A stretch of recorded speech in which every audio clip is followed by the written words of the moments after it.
Berhad's third quarter net profit is up a marginal 3%, supported by higher net interest income and income from Islamic banking business.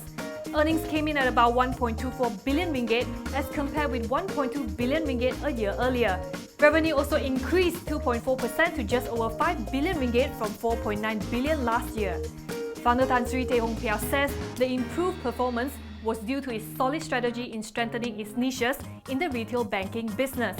He adds the lender will continue to focus on growing fee-based revenue. Moving forward, Teh says the prudent risk management, sound corporate governance and sustaining asset quality will be key to ensuring long-term sustainable profit growth.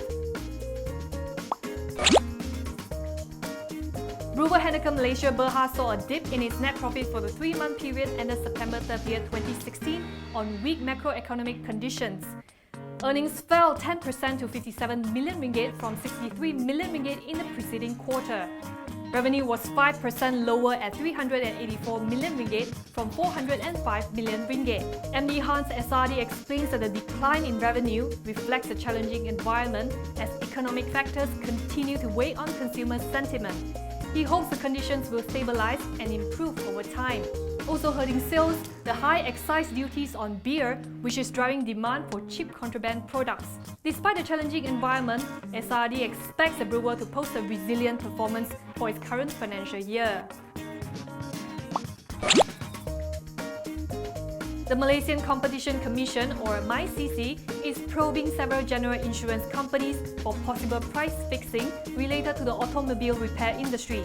MyCC Chief Dato' Abu Samar Shabuddin says the investigation involves dealings between workshops and general insurers, particularly on trade discounts on part prices as well as labour rates. The arrangements include fixing discounts, setting a percentage price increase, or setting the permitted range of prices between competitors.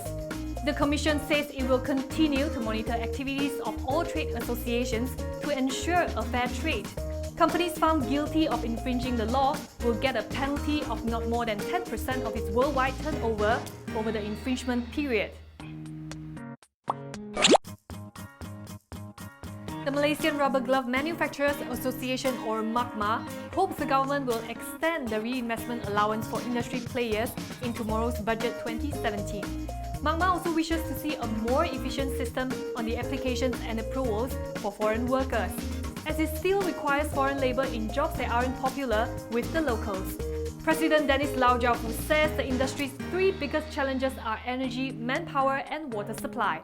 This is why a reinvestment allowance would be timely, as industry players move into automation and robotics to cut costs.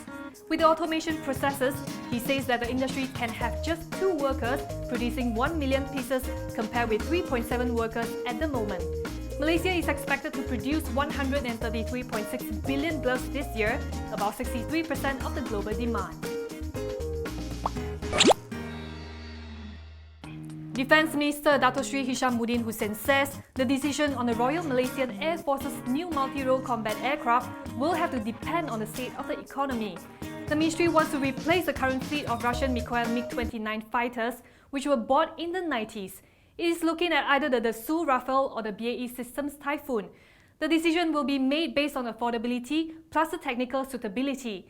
But the ministry still has 4 more years to come to a decision, so it doesn't have any particular budget for the new aircraft at the moment.